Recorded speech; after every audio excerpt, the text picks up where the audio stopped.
Al César lo que es del César y a Dios lo que es de Dios. La política y la religión han estado separadas desde hace mucho tiempo aquí en México, pero en el gobierno de López Obrador las cosas parecen estar cambiando. De esto habla el libro AMLO y la religión, el Estado laico bajo amenaza. Doy la bienvenida a sus autores, Bernardo Barranco, sociólogo de las religiones, y Roberto Blancarte, profesor investigador del Colegio de México. Bernardo, buenas noches. ¿Qué tal? Buenas noches. Roberto, buenas noches. ¿Qué tal? Buenas noches. Empecemos contigo, Roberto. ¿Cuál es el argumento del libro? Bueno, el argumento central del libro es que López Obrador, presidente de la República, es el principal responsable de reintroducir la religión a la esfera pública, a la cuestión política, a la función pública en general. Así que nosotros examinamos por qué y cómo está sucediendo esto, ¿no? ¿En qué está metiendo López Obrador a la religión? ¿Y a qué religiones también, no? Sí, claro, eso es muy importante, ¿no? El tema es que Andrés ha hecho de lo religioso un activo político. Y está, digamos, desordenando, si tú quieres, la cultura política del país. Se ha convertido muchas veces en un presidente predicador, utiliza y a veces exagera el uso de la Biblia, pero uno diría, bueno, pues son posturas personales, son estilos. Pero el problema es cuando empieza a introducir cambios en políticas públicas. Y él plantea mucho la salvación del alma, el bienestar del alma. Y él apela a las religiones como parte de la solución de esta crisis del tejido social. Y esto ha creado mucho desorden, porque hay iglesias que se están metiendo en políticas públicas. Está el caso de Confraternice de Arturo Farela, donde dice, pues yo con esto adoctrino a 7,000 jóvenes con recursos del Estado.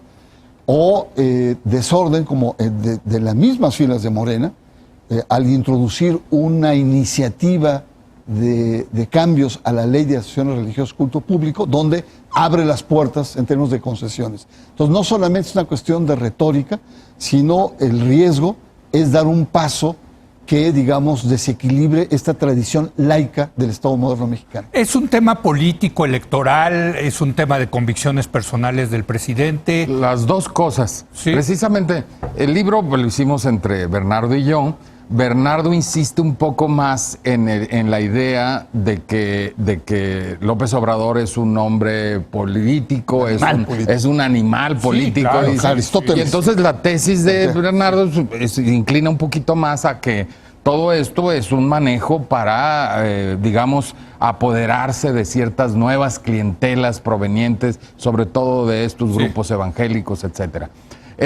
Muy al estilo de Brasil, ¿no, Roberto? Exactamente. En mi caso, yo insisto un poquito más en que esto es una conversión personal y que por lo tanto es más peligroso, porque el presidente realmente cree que puede salvar al país, que puede purificar, incluso él lo ha dicho con esas palabras, al país. Y eso ya tiene otras connotaciones que para mi gusto lo hace mucho más peligroso. Esta idea de tener un programa político religioso que por lo tanto se fundamenta en una idea de la moral pública, en una idea de que nos va a convertir a todos y en una idea de que no solo él está ocupado del bienestar material, sino también del bienestar de nuestras almas, lo cual ya lo lleva a convertirse en una especie de sumo pontífice de todas las religiones mexicanas, ¿no? Y tú ves esto como algo más retórico, Bernardo. No, yo lo veo como una perspectiva más política.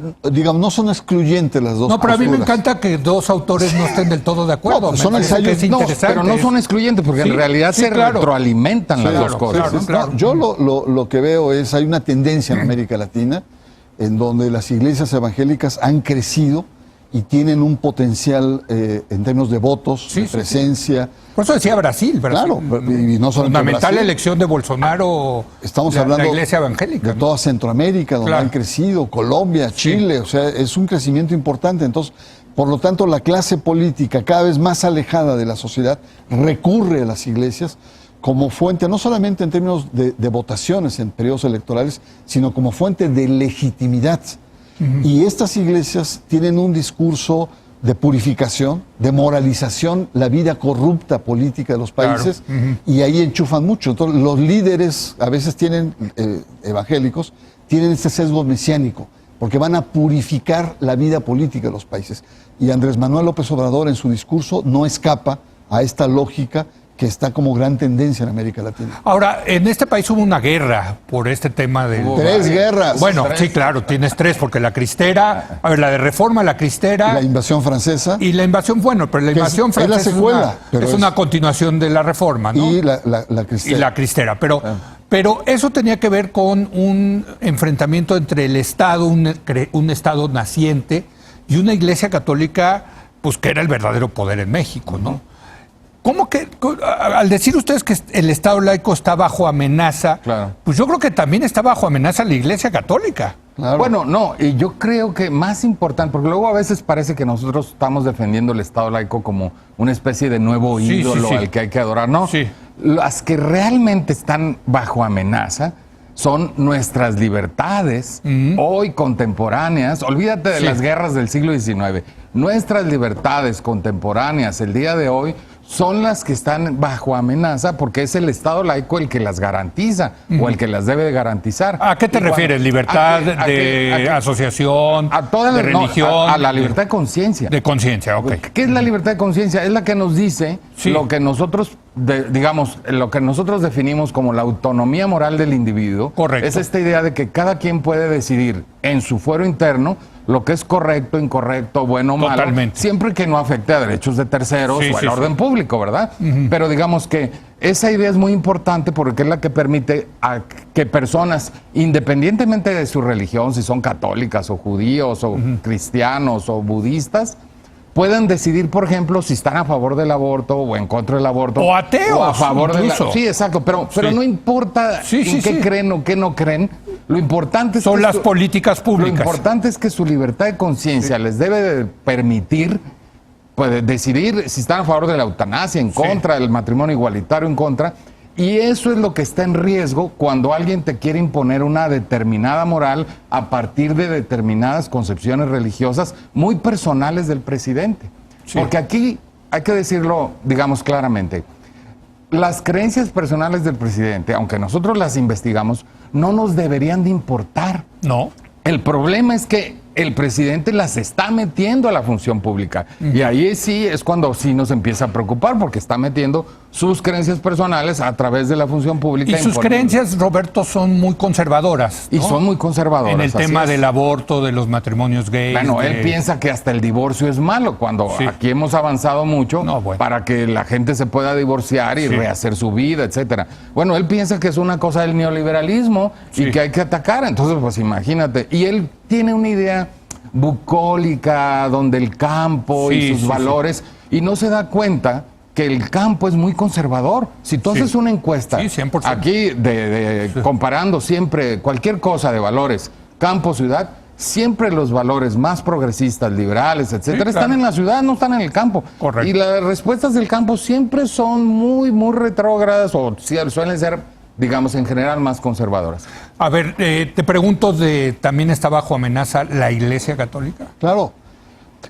Y no necesariamente está bajo amenaza por la competencia pentecostal de los evangélicos pentecostales. No.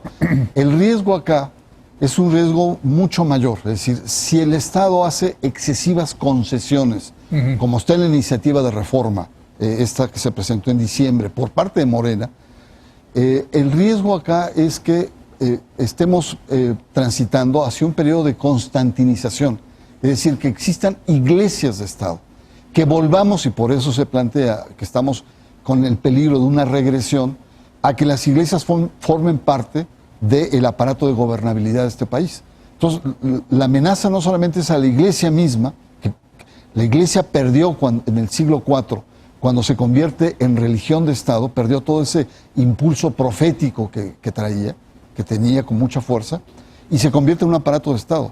Entonces, el riesgo es para las propias iglesias. Tengo un ejemplo muy sencillo. ¿Qué pasa si había una alianza muy fuerte entre gobierno y iglesias con los temas que estamos viviendo ahora sobre abusos sexuales? El tema de los legionarios, ¿no? ¿Va a seguir con esta lógica de fuero religioso? ¿El Estado las va a proteger? ¿O en una lógica más liberal que salga a la luz las transparencias de los delitos sexuales y con justicia en la sociedad. Como debería ser. ¿no? Como debería ser. Entonces, son paradojas. Lo que queremos advertir, Roberto y yo, es que hay desorden. El presidente ha introducido desorden y hay que poner orden en esta cancha porque si no vamos a tener este tipo de sesgos. Ahora, eso parte de la premisa, Roberto, de que había orden.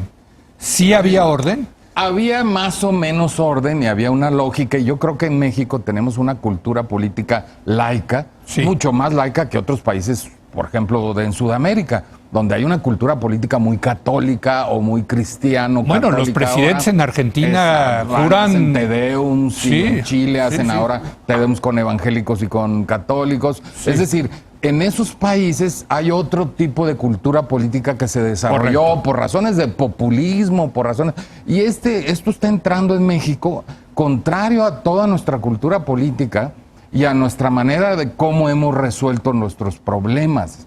Y está, digamos, tergiversando incluso la idea del Estado laico y están queriendo eliminar de alguna manera, y eso lo vemos muy claramente en esa iniciativa, el propio principio de separación. Por ejemplo, se quiere eliminar que los funcionarios ya no, como hasta ahora, no pueden asistir con carácter oficial a las ceremonias religiosas, porque pues es una manera de mezclar sus convicciones personales con la función pública. Bueno, hasta eso quieren eliminar. Es como una manera de cómo rompen con algo que hasta cierto punto se había mantenido. Sabemos que se había roto de alguna manera, habían entrado otros presidentes metiendo símbolos, etcétera, pero no de esta manera, no con esta, digamos, con esta fuerza y con esta convicción personal de que eso es lo que nos va a salvar.